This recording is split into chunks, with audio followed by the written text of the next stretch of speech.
Good evening. This week we usher in Sefer Shemos, and the first pasuk, Ve'ela Shemos b'nei Yisrael haboim mitzroima Bais Yaakov ishu veso ba'u, that there are a number of questions asked on that first pasuk. The first item that there's almost a acknowledgement of each and every shevet. Now, at the end of Sefer Bereshis and Vayigash, we had an entire enumeration of who they were. In Vayigash, it says who the Bnei Reuven were, who the Bnei Shimon were.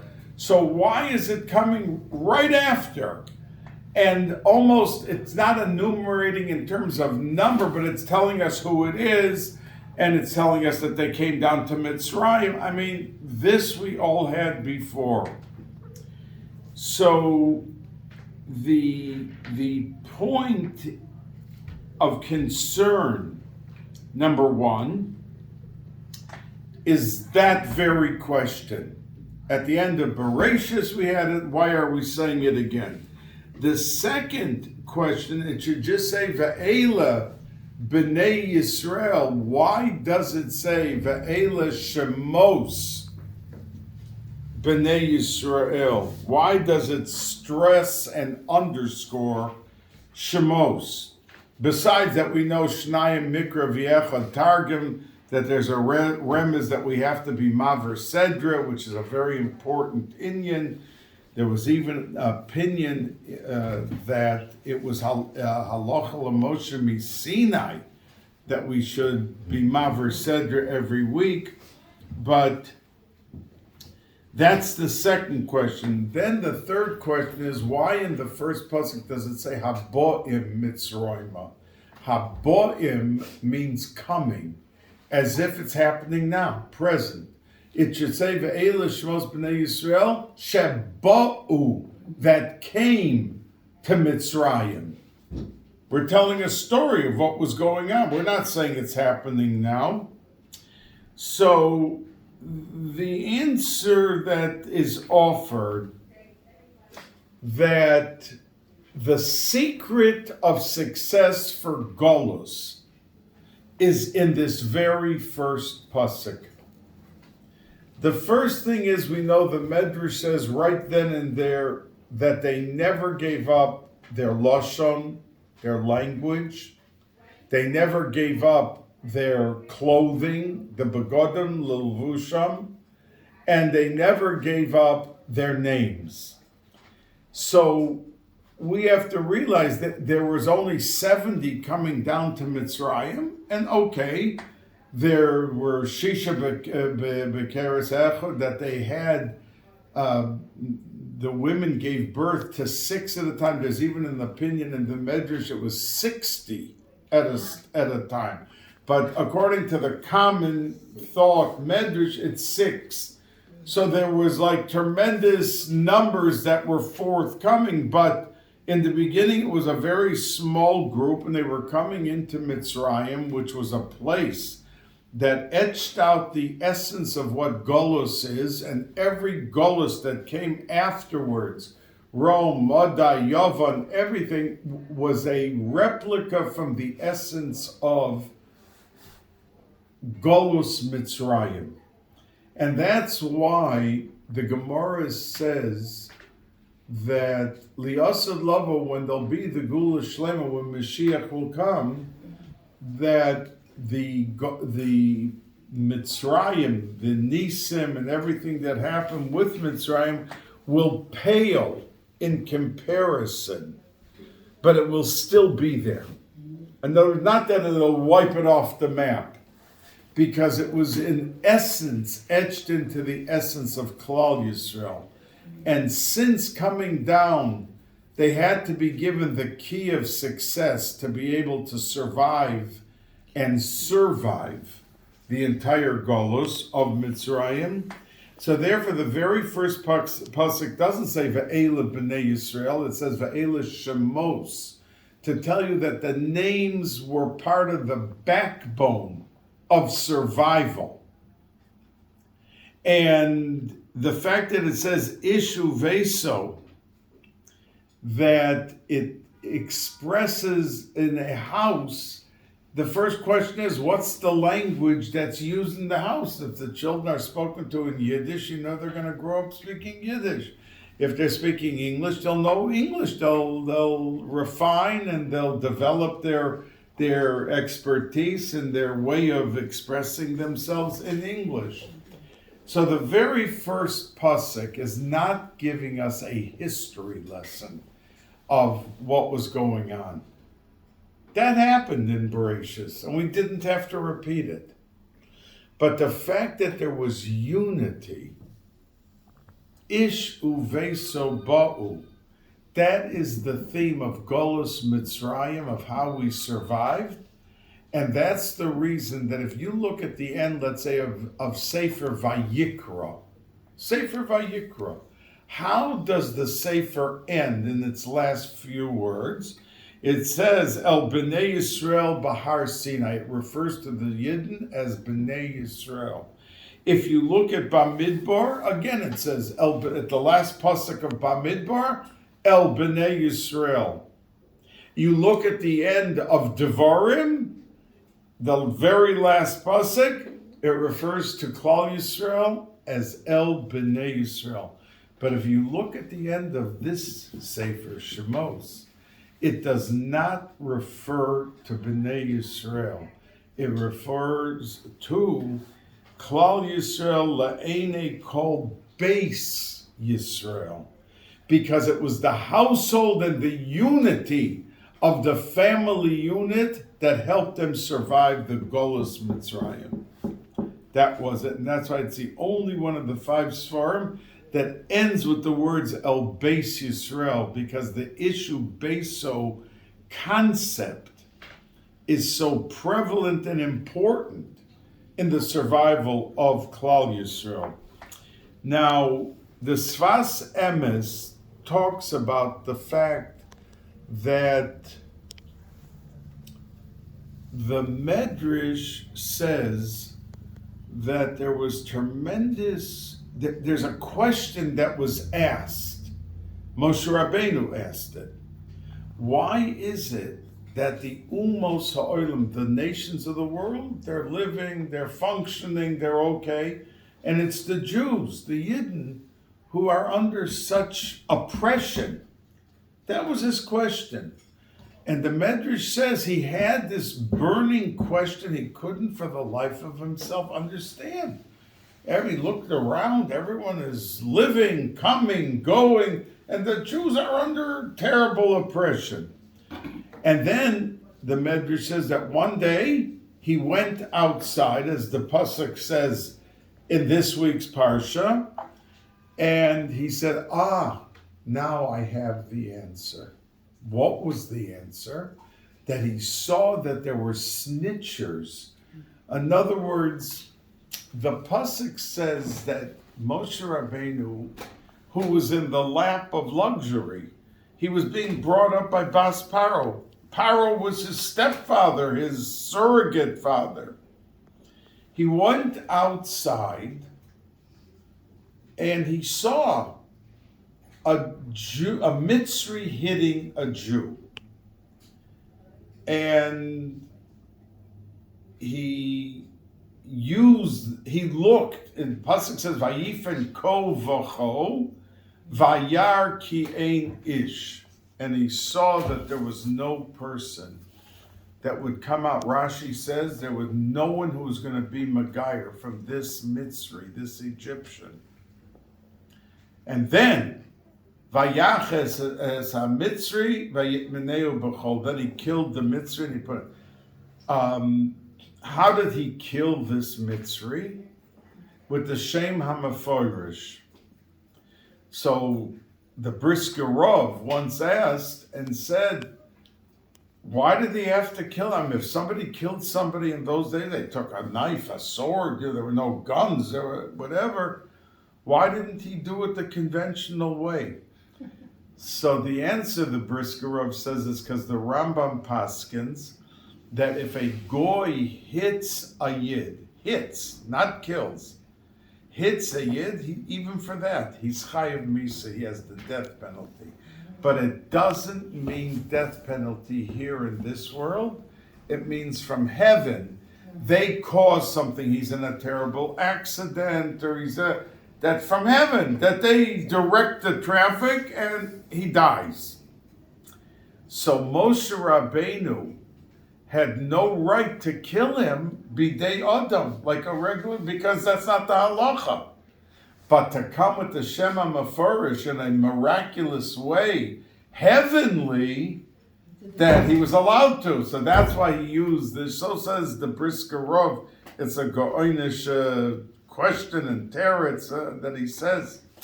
But what I want to bring out is that when he went out, Vayifen, the Scholar Rebbe Zecher Tzadik Levracha once said, Vayifen Ko, he looked, the line, the pasuk, Shema Yisrael Hashem Elokeinu, Hashem Echad, has 25 letters. Moshe Rabbeinu looked, to see if in Shachris this mitzvah would ever be makabel O Malchus Shamayim and say Shema Yisrael. Vacho, and he looked into myriad. That's the two times we say Shema, Shachris and myriad. Ko vacho, would he ever say Shema Yisrael Hashem Elokeinu Hashem Echad Vayar ki ein ish, that he's never ever going to say and be makabel ol malchus, meaning he will never become a yid. So therefore, vayaches hamitzri vayitmenehu bachol, and he buried him in the. But the very next day, you see, this Dasan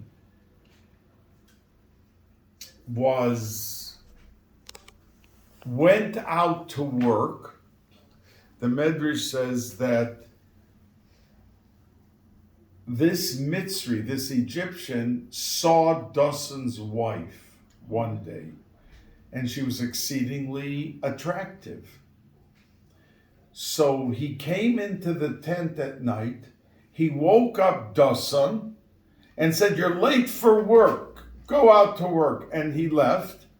It was pitch black, and his wife didn't know that it was not her husband, and he violated his wife. And Dasan realized what had happened because his wife told him. And he looked at the Mitzri, and the Mitzri understood that he must know something. So that was why he went to kill him. That's why the Mitzri came to kill Dasan. And that's when Moshe Rabbeinu came out and saw the Ish Mitzri, Make Ish Ivri. He wanted to beat him till he died, so that he could never tell what happened. Now, this Ish Mitzri, this Dasan, the very next day, he was fighting with a Jew. And Moshe Rabbeinu came over to him and said, "What are you hitting each other? Why are you doing this?" So Dasan says to him, instead of being thankful and appreciative that just the day before, he saw Moshe Rabbeinu saved his life and killed the Mitzri. So Dasan says to Moshe Rabbeinu, "Oh, are you going to say something again and kill me?" And he went over to Paro, Dasan, and told what Moshe Rabbeinu had done. You see, you're Egyptians, your stepson. And Moshe Rabbeinu had to become a fugitive of the law, ran off to Midian, and the whole story that we're going to come to in just a moment with Yisrael.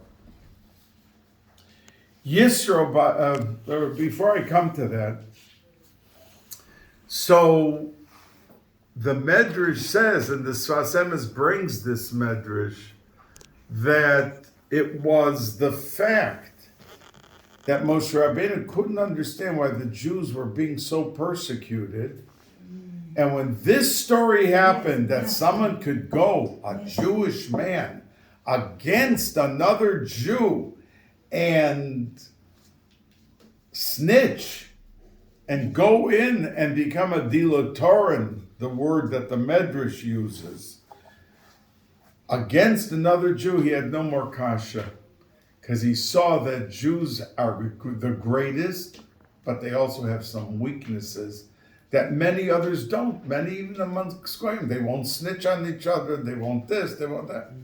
And here, this guy went and did it. The Medrash says he had no more question how this could happen to the Jews, if amongst them they have such people.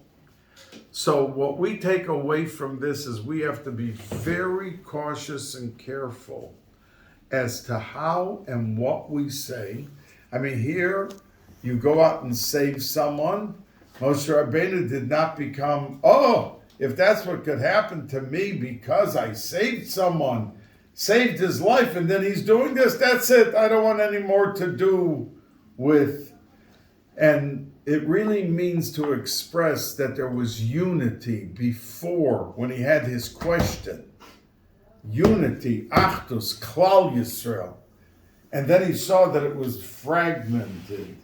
There was individuals that were not behaving like they should have been. Now, it says that Vayelech ish mi Bais Levi, Vayikach es Bas Levi. It doesn't say the names. Rav Moshe Feinstein used to often say that the reason that the names are not said because every person has such potential. We do not know what a person can become. The potential of a human being is so great. I remember I was Rabbi Yaakov Kamenetsky's Gabbai, and he was once at a meeting in Flatbush with other Roshei Yeshiva, and the hostess of where the meeting, it was in a house, was expecting a child. And when she came to bring them to the front door after the meeting was over, Rav Yaakov wanted her to walk first. So they looked at Rav Yaakov, the Roshei Yeshiva himself, why would he let the missus of the house on? He said, because she's expecting, and maybe she has Mashiach. Maybe she has Mashiach. You don't know who that child is going to become, the potential of that child. So therefore, Moshe Feinstein always used to talk about Vayelech ish mi Beis. A man went out. It was Amram, the father of Moshe, but it calls him Ish, and it says Vayikach es Bas Levi. Doesn't say Yocheved. Now Rashi brings down that Miriam, the daughter who was just 4 years old, said to her father, "You're worse than Paro, because you are the Gadol Ador, and everyone after you divorced our mother, because you said, what are we bringing children into the world for?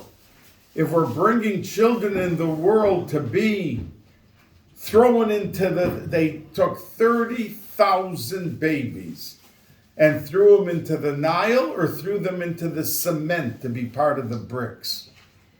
He said, this is what we're bringing children into the world? I'm divorcing."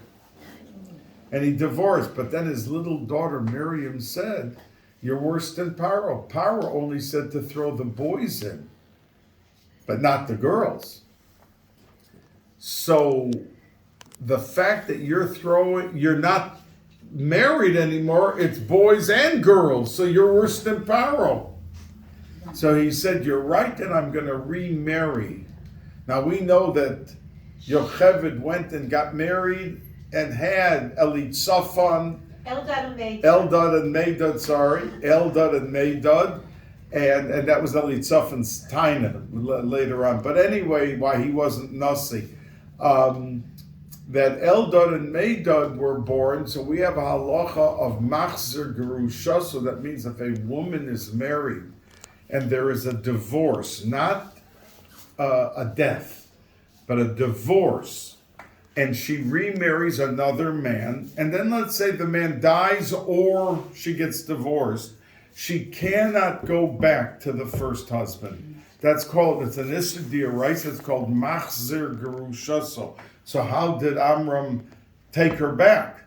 The Teretzes, they all say because it was before Matan Torah. It was before Matan Torah, so he was allowed to do it. And she is in, and as a matter of fact, the Beis HaLevi says, why is it that the two who didn't throw the boys in, these two, Shifra and Pua, Miriam and Yocheved, they didn't throw the boys in. Paro called them in and said, why are you doing this? They said, because they're giving birth, they're healthy people, and as soon as they give birth, we can't get there quick enough to get the boy, and the baby's not there when we get there. That's what they answered.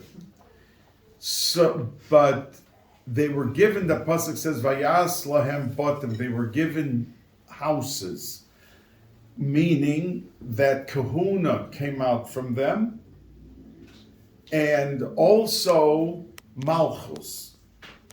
So the Brisker Rav asked, why is it that those two gifts were given specifically as a thank you that they saved the boys? And brilliantly, as the Brisker are and say, he says, because what would have happened if all the Jewish boys would have been thrown into the water? Then the girls who have been eventually would have married Mitzrayim. Now the children would have been Yidden because the mothers would be Jews. But Malchus and Kahuna go after the father. So if they had thrown all the boys in, they would have been disseminated. They would have wiped out the whole concept of kingdom and kahuna would have been wiped out. The fathers would have been goyim. They'd be Jews, but they wouldn't be kohanim or malchus. So therefore, they were given that as because they saved the boys, and there was malchus and there was kahuna. That's the reason that they were given that and as a matter of fact, that kahuna came from Amram and there's from Levi, and that was Yocheved, and Miriam married Nachshon ben Aminadab, Lamate Yehuda, Malchus. So from the two of them came out Kahuna and Malchus. That's why they were given that as a specific gift. But the Mefarshim are curious why she's called Bas Levi. Because she was 130 years old. At that time, that was a very, very old woman. No, maybe it was Kala Benifuna. She married maybe Kala's. She was older, and he took her and nursed her back to her health. All right, I'm not sure. He nursed her back to her health. She was older. Yeah, but Malchus came out of her. For sure. And she married somebody from Yehuda. So the question is, why would we call her like a child, like a Bas Levi, like a young girl? That's the way it sounds, Bas Levi. Ish Amram, it sounds like a man, like he was an older man. But in her case, why is she called Bas Levi? And an interesting teretz, Rashi says it. Rashi says that because you can't say that, well, she was older, so she needed a miracle. I mean, she was going to remarry and have Moshe. So she had to become like a boss. Because just 3 years before, Aaron, when she was 127, was born. So that was also a miracle. I mean, she was older. So you can't say it just happened because of Moshe, because it happened for Aaron. But interestingly, Rashi says that Amram needed the oomph to want to remarry, so there was a miracle that she appeared much younger. And like a human trait that, look, if someone has a choice to marry someone 130 or someone that looks like 30, he'll choose the 30. So, and that's basically what Rashi's saying. I mean, I said, we always go after to bring out the simcha. For instance, if a chassan marries a girl, and he was married 3 times, and she was never married, there's 7 days of Sheva brachas, because we go after the girl. If he was never married, and she was married a couple times, or even once before, 1 day Sheva brachas. We go after the kala. So the Mefarshim want to bring out that what Rashi is trying to say, that since the Simchas Chosan is really magnified and kicks into action according to the facts of the situation of the Kala, that's the reason that this miracle was done. Because, as we said before, there were 6 being born at one time. I mean, there were miracles happening all of the time. Now, when it came to the Vayifen Ko Vacho Vayar Kien Ish, we said that the 25 letters of Shema Yisrael for Shachris and for myriad, we know that Moshe Rabbeinu ran off in our Parsha. He became a fugitive of law, and he was in Midian, and he ended up in the house of Yisro. Now, Yisro, one of the most acclaimed places is Yisro's house. If you go today to Haran, which is in Turkey, and the name of the city is Haran, the first thing the Arabs there show you is the house that they say for thousands, all the years they maintain that that's where Yisro lived. I cannot say it, I'm not saying it's from Chazal, but it is Haran, there's no question about that. They even have a place that's supposedly where Yaakov met Rachel. This all happened in Haran.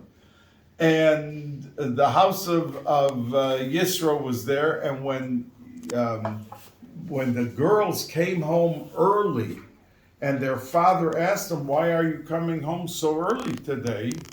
He was in Cherem because he tried out every single religion. So every religion, as he gave it up, put him in Cherem, so he couldn't go out to water the sheep, the cattle. So he had to send his 7 daughters out, and it was very uncommon, because it says that it wasn't that Moshe Rabbeinu saw what was going on when he got there, that the other royim, the other shepherds, already had thrown the 7 girls into the well. They were drowning. In other words, the Medrash says that this was a very big deal. Anyway, he pulled them out, and he watered all the sheep, and they went home. And Yisro says, "What are you home so early? It usually takes you till 5 o'clock, and you're home at 1. So they answered him and said, "Ish Mitzri hitzilanu miyad haroim," that there was an Egyptian man who saved us. V'gam dolo lanu es hamayim vayashkes hatzon. And the Medrash says that when Moshe Rabbeinu was told that he could not go into Eretz Yisrael, so he begged Hashem and said, "Okay, if I can't go in, at least allow me to be buried in Eretz Yisrael."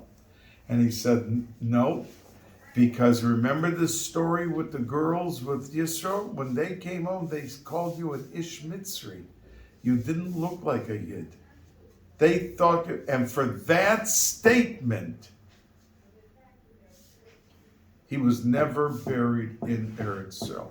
We know Al Pi Kabbalah, he had to be buried in the Midbar and in Har Nevo, to take all of those 36,000, all those Yidden who died, and all 600,000 who died in the Midbar with him to Eretz Yisrael when there will be Tchias HaMesim. But the simple reason, the Medrash says, according to the Medrash, he wasn't brought into Eretz Yisrael because they thought he was a Mitzri, and for his level, he should have been more sensitive to how he looks. Now, I want to tell you what another Medrash says, that the girls came home and said, Ish Mitzri. And we translate the pasuk when we teach it to children, Ish Mitzri, that Moshe Rabbeinu, who saved them, that's who they're talking about.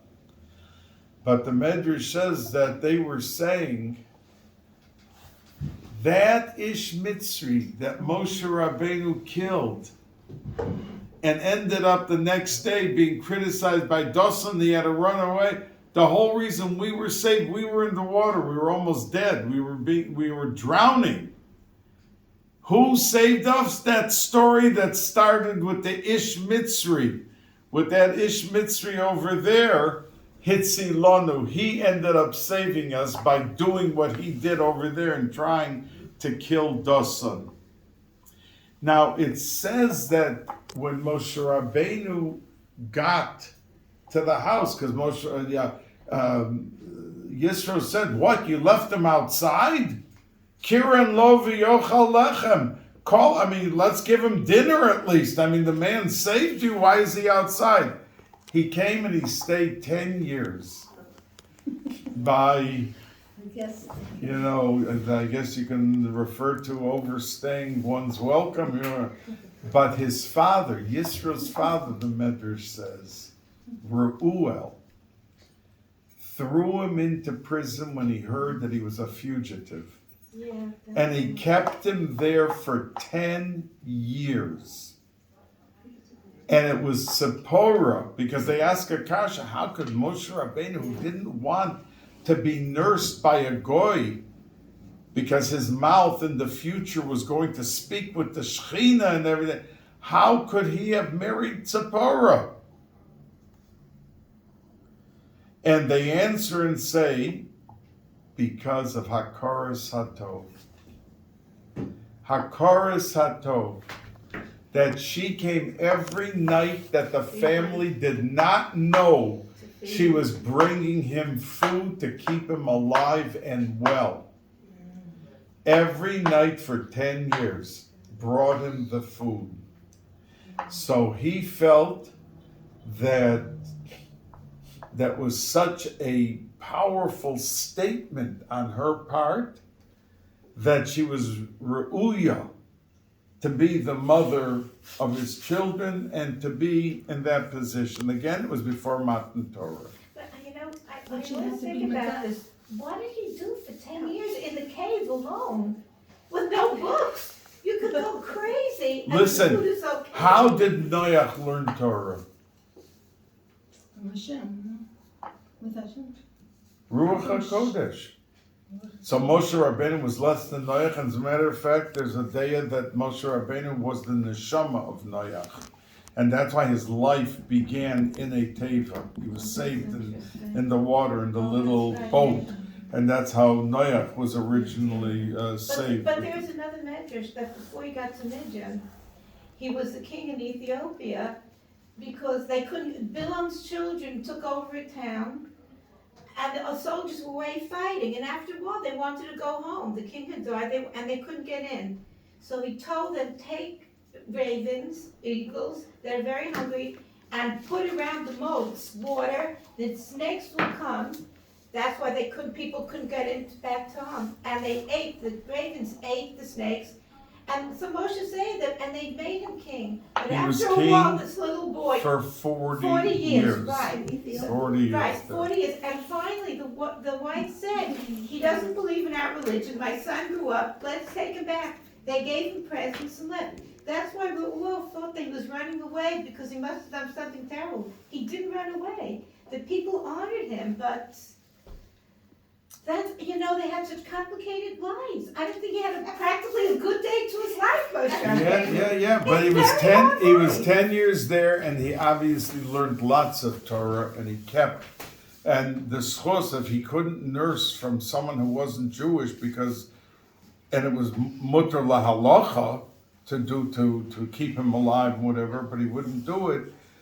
He certainly ate only kosher, and obviously there was a lot of greatness that was there.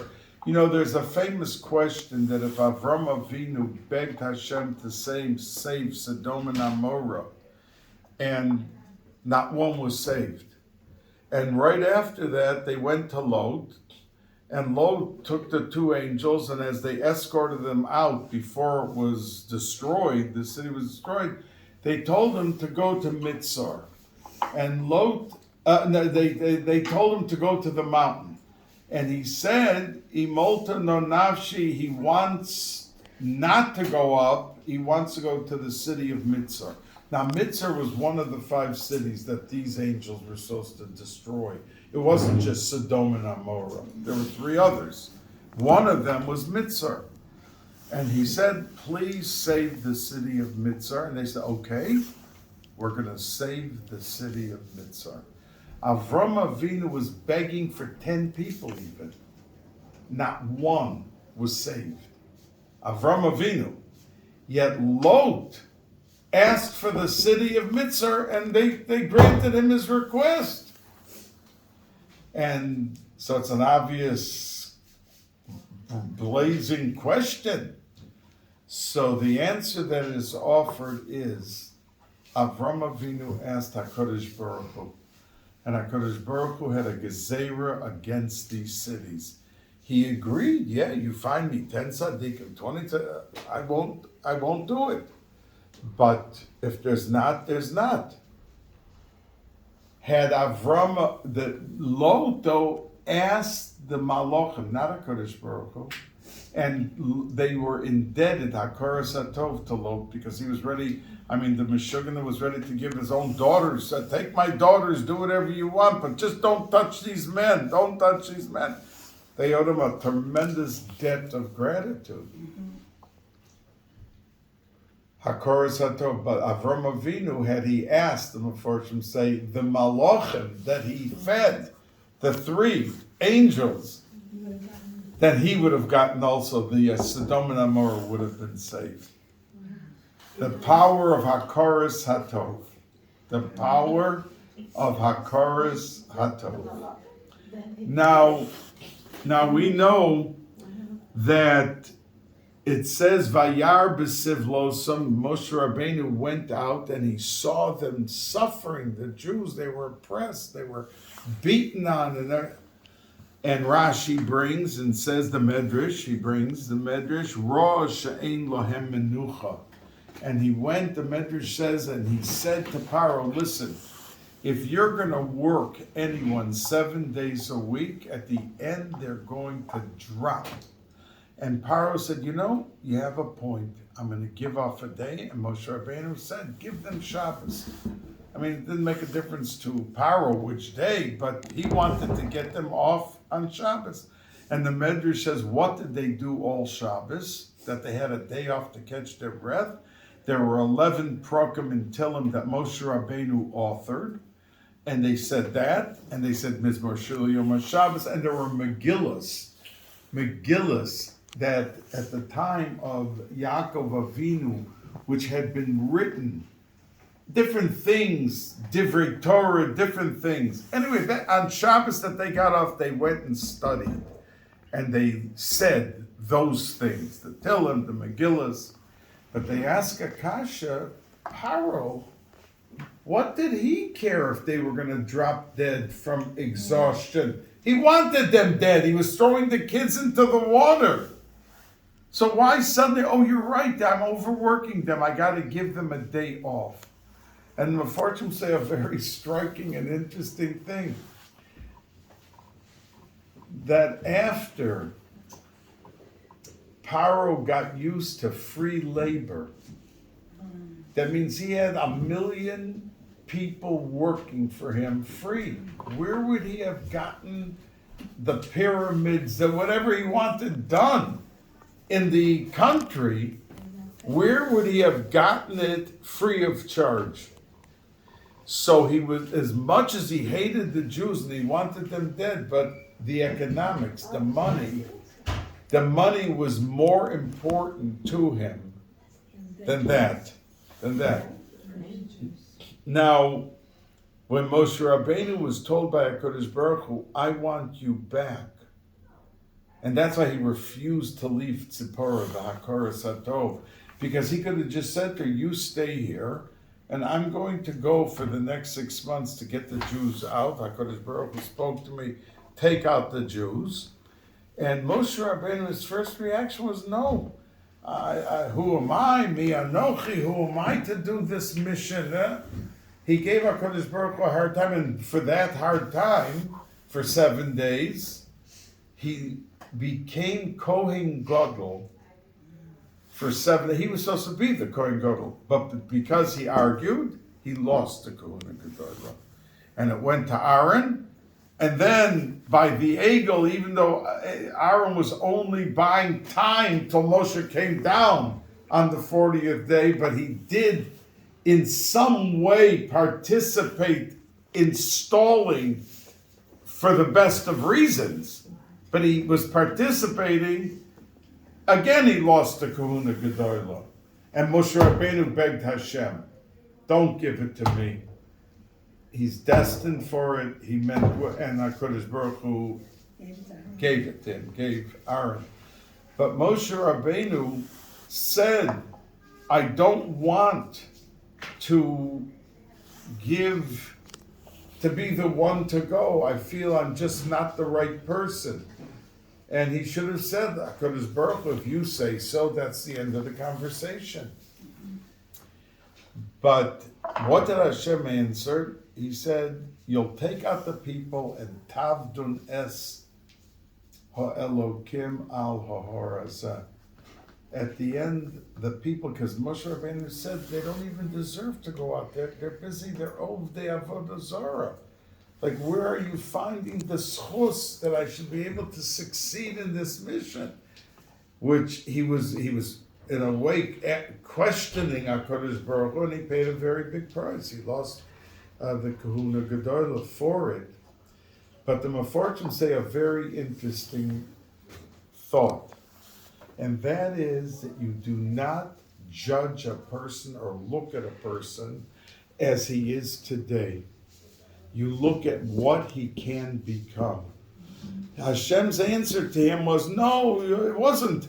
No, you can do it, and don't worry, I'm standing with you, and I'm with you. And he said, Tavdan Elokim al ha'horazeh.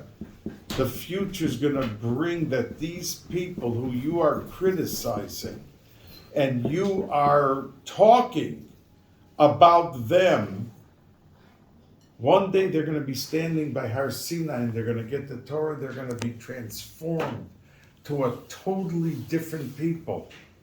And what you're looking with a negative eye at them, and that you should know was really the success of all the Baal Tshuva movements, the people who headed them.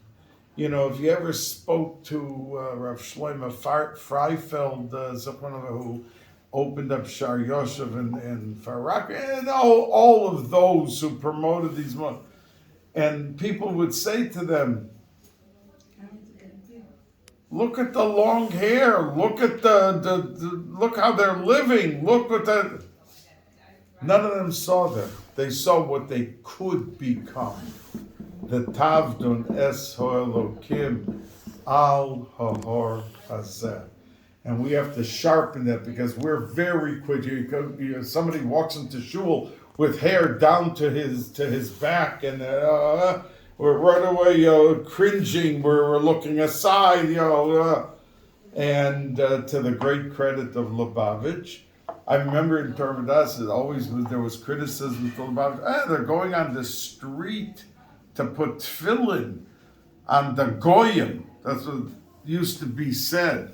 At that moment, I didn't know that I'd end up with a wife from that 7 generations back, Lubavitch and everything, from her mother back to the Balatanyas Bezdin. So But that was like the common thinking. Then these same people who were busy saying it opened up Alei Tshuva movements and had to eat their words. Because Lubavitch, why do they pick so much the tefillin? Because the Gemara says the one thing that there is a Gehenna in heaven that is so bad, and the only ones who go into that Gehenna is what's called the Karkafta de Lomana Pei Tefillin. That means if a Yid never put on one day, once it's one day, one time in the middle of the street, oh, you're Jewish, come, did you put on tefillin? No, I never did. Or some say, by my bar mitzvah, and 99% those tefillin were not kosher anyway. So when you put on the tefillin, and I remember there were 3 bankers. I was standing by the koisel, and Lubavitch has 2 tables that they, with 10 pairs of tefillin. As people walk in, they try to get the people to put on the tefillin. And there were 3 guys with pinstripe suits, Americans, Jewish, but not at all religious. And they asked, would you like to? No, thank you, we're in a hurry. So I walked over to them and I said, do you invest in the stock? Yeah, that's what we do. We're on Wall Street. So I said, so you're taking a chance. Maybe you're going to make money, but in a moment of truth, no matter what you think the stock is, that you could lose everything. He said, yeah, we know that. I said, do you know that the Talmud says that if you put on tefillin one time in your life, you are exempted from an entire category. So if you're betting people and you buy stocks, you could win, you could lose. Maybe what I'm telling you is accurate, even if you're not a believer, but maybe, because you live on the maybe. And if you take the 2 minutes to put the tefillin on and say Shema, you will then be out of that category for the rest of your lives, even if you do not experience tefillin again. Wow. All 3 put the tefillin on. Anyway, thank you very much. Yes, question. This is a Parshas question. Yes. Okay. During World War II, a lot people, I don't say a lot, people were saved by Germans in houses, and or in attics, whatever. They were saved by Germans. They were saved. People were saved, and some of these people married the people that saved them. Is that considered hakaras hatov? They become Jewish. Oh, you mean they married them without becoming Jewish?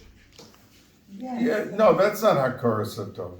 That's not. I mean, I said most of her Jewish at the time. Yeah, but she sustained him for 10 years. She came every night in the dark to feed him. She kept him alive. So he felt, even though his mission was to go, but HaKadosh Baruch Hu did not discourage him. It was before Matan Torah. You're talking about the Holocaust that was after the Matan Torah, after the Torah was given. Excuse me, just 1 second. I just want to say to you that a person who saved a Yid or held him for 2 years, for 5, whatever they did, we believe that there is a place in Gan Eden for Goyim. It's not as high. It's not anywhere the same fabric of what it is as for Yidden, but we repay and reward Goyim if they kept Sheva Mitzvahs B'nai Noach. Just a simple so they get a chelik in Olam Haba, and they bask in the glory of the Shekhinah in a very minute, simple way. But they are absolutely rewarded for the days that they were. Not like the Goyim who are of the opinion that if you don't convert, then you're destined to go to Gehenna. That's what they say. When they used to kill the men, women, and children, well, we're doing you a favor. Because if you don't want to convert, you're going to end up in Gehenna. And if we kill you, then you go to Gan Eden. That's what they used to say. I want to ask you about the Malachim. I thought a Malach was in a Shalich from HaKadosh Baruch Hu, and a Malach can change the orders. So is a human being. but a malach, like you said, if Hashem sent them to destroy the wood, so Hakaras Hatov, so the malach changed, he doesn't get punished for changing this. This is what the Meforshim, because he asked, and the direct Hakaras Hatov was to the malachim, and he fed them, knowing, as the Ramban says, that they were malachim, they don't eat. But since they were here in Olam Hazeh and were acting as human beings, he was noyeg as human being to human being, and that's why he ran to Hebron to catch that cattle that were he wanted, that choice cattle, to give them to eat, and all the tongues with the mustard. He went through all this, knowing that they cannot eat. But That I'm they were asking the other malachim. question about the malachim who didn't destroy the town for Lot. maybe they could have said, because Lot couldn't have run away, so we couldn't have said them, we had to do it. But They if were If sent. Hashem said. They to were destroy sent on the them, Meforshim say they were sent on a shlichus. They had to destroy all 5 cities. So how come they? Because Hakaras Hatov overrides even that shlichus. Okay, so that's the answer, That's the that's a big answer. answer. I want to That's thank a each big and every answer. one of you for coming. We hope that you felt that the time was well spent, and we wish you well. And we'll let you know. I hope Frida's going to feel well, and she'll be up to twice sending out a message to you about when next week the show. Now, at this point, do any of you have a preference? No. I like Wednesday. I like Tuesday. I don't care. I like Tuesday I don't also. care. All right. We have I like two Wednesday, Tuesdays. doesn't matter. So you see that when you put 2 Jews in a room, you're going to get 6 opinions. Doesn't matter to me. Okay, so you have three Tuesdays. She says that Tuesday. I did not say that. How I about said- you? I said Tuesday. Oh, you said Tuesday. I did Yeah, not we say have three. Tuesday. No, Tuesday? I'm sorry, I didn't say I like Tuesday. Wednesday. I said anytime. All right, listen. We'll try our best, and we'll just let you know. We hope that you could make it, and we wish you a good Shabbos, and we wish you a Oh, good great week. cheer, great cheer. Thank you, thank you.